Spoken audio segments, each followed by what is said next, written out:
Kata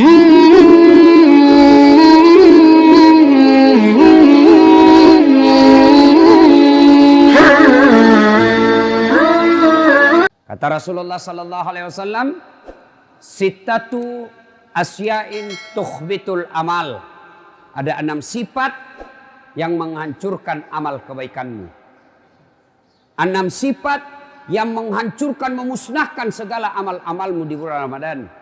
1 kata Nabi, al-istighalu bi uyubil khalqi.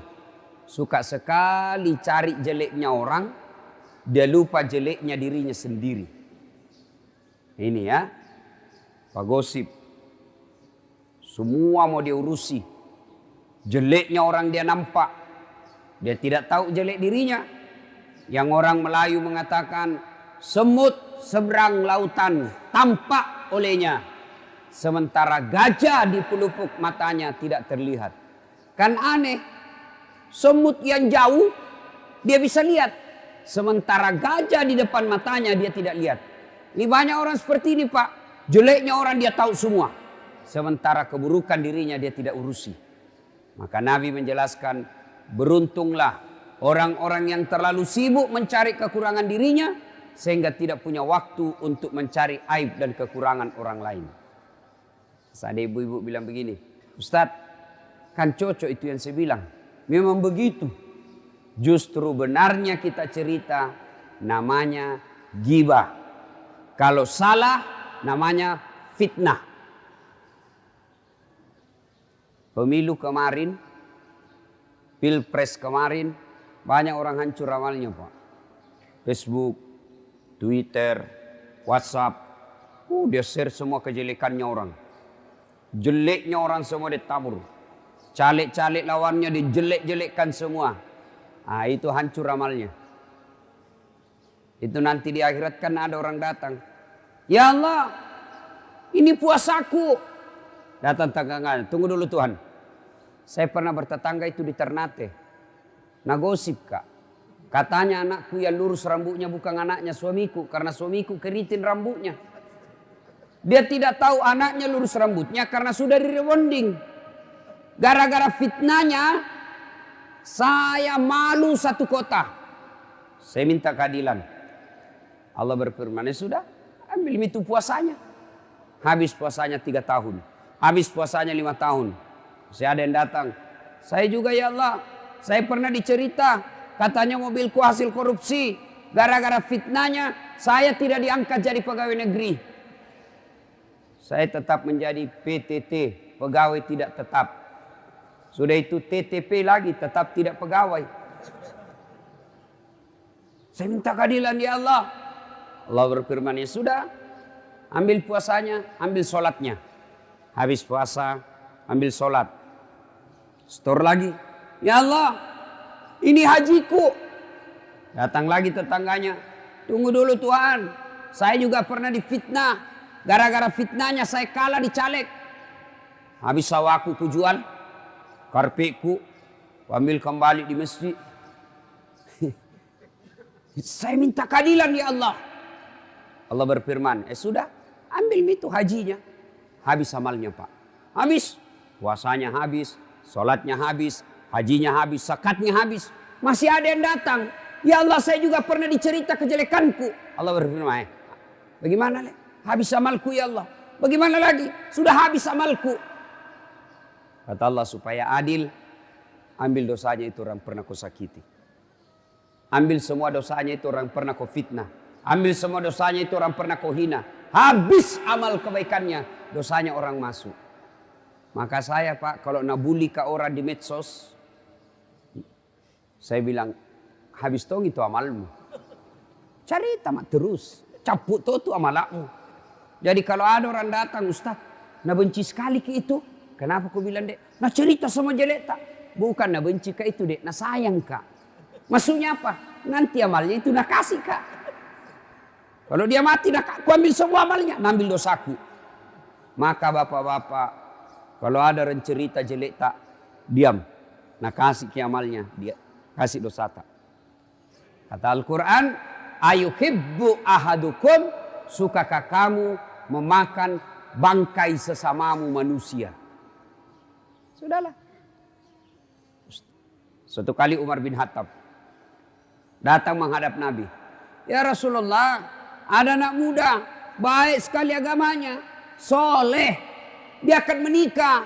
Sayangnya perempuan yang dia mau nikahi ini mantan pelacur. Ini laki-laki baik sekali, kasihan. Dan dia tidak tahu siapa calon istrinya.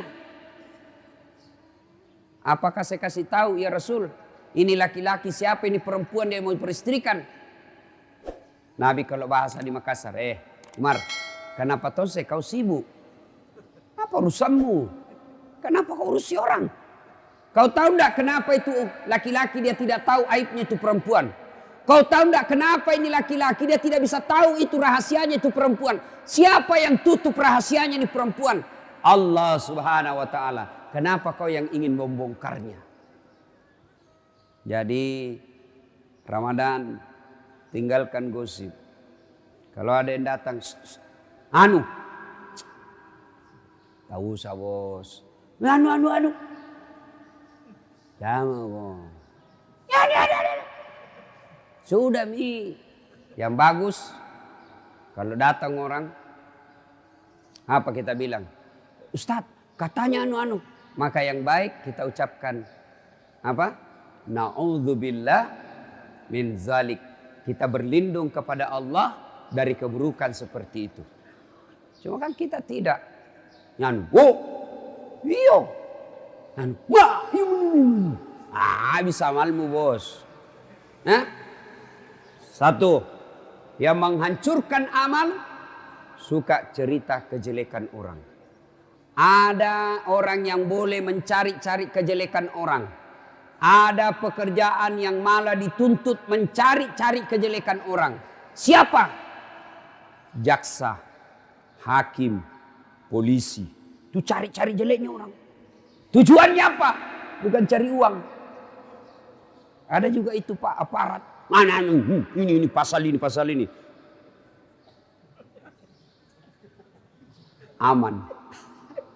UUD, ujung-ujungnya duit. GBHN, apa itu? KUHP, kasih uang habis perkara. Ada yang begitu. Ini tentu lebih besar lagi dosanya. Bukan menegakkan keadilan tapi memeras.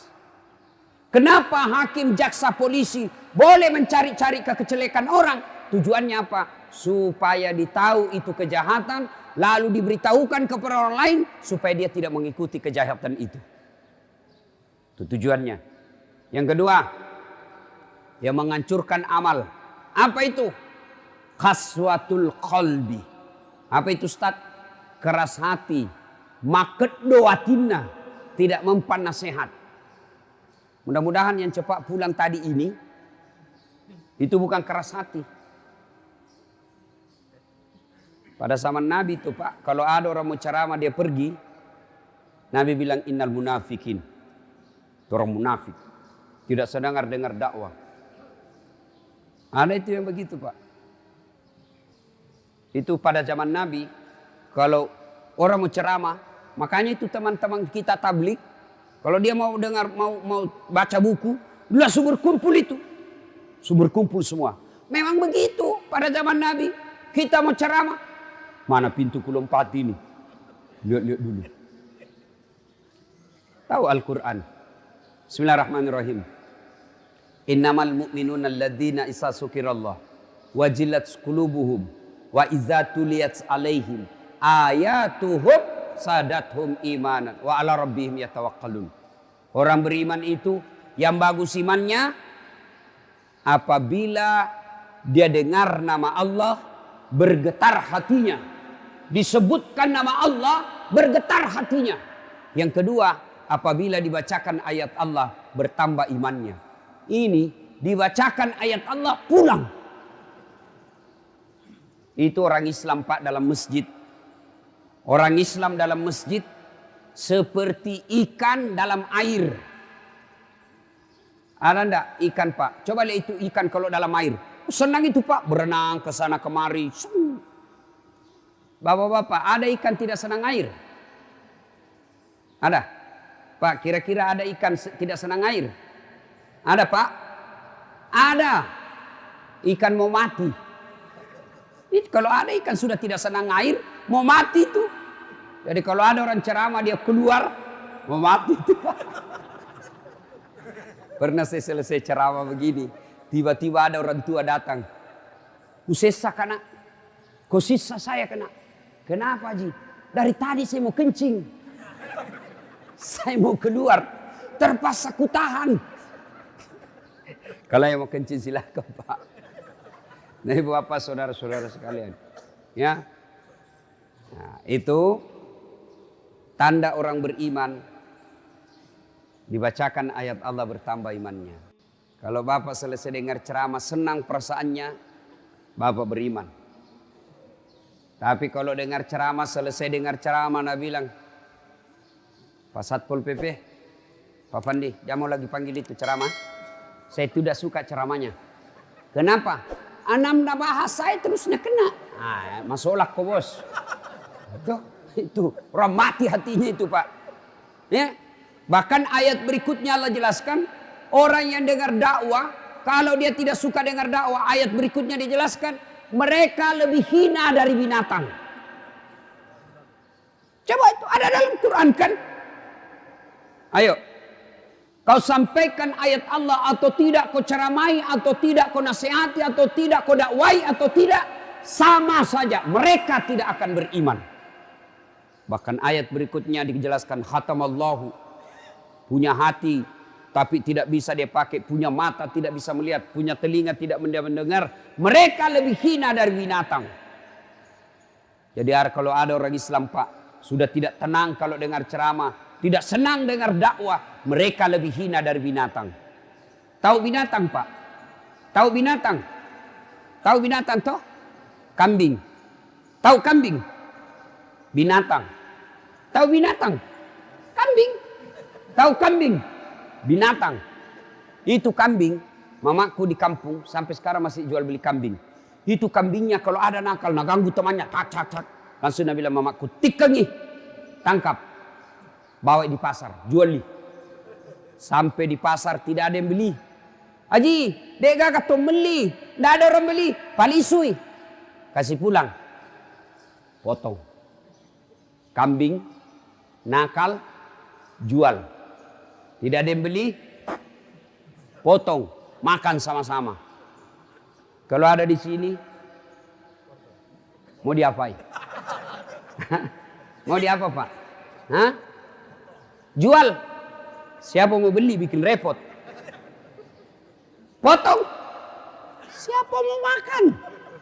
Orang mati jangankan dimakan, dipegang saja jenazahnya itu orang meninggal. Jijik kita pegang muka atas, setelah dipegang dicuci bersih-bersih. Itulah yang Allah jelaskan, mereka lebih hina dari binatang. Jadi kalau ada orang Pak tidak suka dengar ceramah, bembe, kambing yang dua kaki, itulah dia. Malah nak musuh itu Ustaz, nak bully. Saya nak bully juga itu Ustaz Pak. Anak-anak muda nak bully Kak. Nak bilang ini Ustaz cerita sunnah-sunnah terus. Tak pernah memelihara sunnah. Kenapa kau bilang saya tidak pelihara sunnah? Buktinya kau tidak pelihara jenggot. Mau diapa kalau tidak mau tumbuh? Ada juga orang begitu Pak. Gara-gara jenggot. Tapi saya bilang tidak apa-apa. Malah tuh dosaku itu. Kau ambil dosaku. Ya. 3. Yang menghancurkan amal. Kita ulang tadi. 1, tukang gosip. 2, keras hati. Apa dia tahu itu das? Wah, ilmunya lebih bagus ilmuku. Habis bos amalmu. 3, yang menghancurkan amal. Qillatul haya. Makuras siri. Tidak ada rasa malunya. Bahkan Rasulullah menjelaskan, sebenarnya pakaian orang takwa itu rasa malu. Ini yang sudah mulai tipis di Indonesia Pak. Coba lihat pejabat kita sekarang Pak. Bandingkan pejabat Jepang. Pejabat Jepang Pak, baru dituduh korupsi, sudah mundur. Bukan cuma mundur Pak, nak bunuh dirinya. Karena dituduh bahwa tidak terbukti. Jepang. Kita bukan lagi dituduh, sudah di penjara, masuk lagi caleg. Coba mikir. Ini Indonesia, Pak. Pencuri, perampok, koruptor. Bapak mulai sekarang yang curi uang negara jangan kau bilang koruptor. Cantik sekali disebutnya. Bilang kau perampok. Panga. Orang Bugis bilang panga. Pencuri. Coba. Itu di Saudi Arabia. Pencuri. Dipotong kepalanya, Pak. Malaysia. Mencuri. Dipotong tangannya. Di Indonesia. Dipotong masa tahanannya.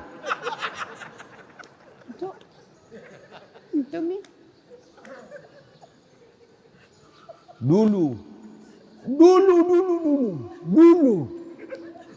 Malu itu Pak orang kalau dibilang mencuri. Malu.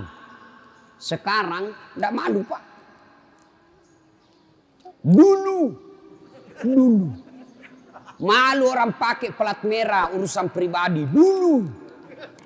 Sekarang anaknya pakai pergi kuliah. Plat merah. Kuras siri. Dulu. Itu cewek kalau lewat pakaian mini-mini. Apa orang bilang? Kuras siri. Dan sekali malunya itu. Kelihatan semua pahanya. Dulu. Sekarang. Sini Pak. Bapaknya haji. Mamanya haji. Pergi pengantin bapaknya pakai songkok, mamanya pakai jilbab besar. Nah pegang anaknya di sini. Baru apa? Tidak pakai jilbab anaknya kelihatan dadanya, kelihatan pahanya. Modern tidak, dongok. Dulu. Kalau ada cewek dibonceng sama cowoknya, dipanggil itu anak, dia cari itu bapaknya. Mana itu adekmu yang cewek? Piko cari siapa yang bonceng, pukul itu yang bonceng, pukul juga itu adekmu. Kasih baku pukul. Dulu. Sekarang anaknya cewek tinggal malam minggu di rumah, keluar kau nak. Nanti dia bilang korang tidak laku. Orang kalau berhasil puasanya rasa malunya tinggi. Kalau bapak merasa berhasil puasa tapi tidak punya rasa malu, tidak ada itu Pak. Jadi sekarang Pak yang namanya budaya malu hilang. Haji tiap tahun pergi umroh. Azan di masjid, ayalah salat. Double 3. Mendomi. Haji Padoming. Kuras siri. Itu banyak begitu. Jadi kalau kau sudah haji datanglah ke masjid. Sudah muka-muka sakaratil maut. Masih juga kalau lihat cewek anak-anak. Sudah 70 umurnya. Semua kuras siri, semua itu habis amalmu. Ya. Nah ibu bapak saudara-saudara sekalian masih ada 3 tapi waktu yang sangat terbatas. Saya harus ke bandara karena penerbangan saya 6:30. Ini saja.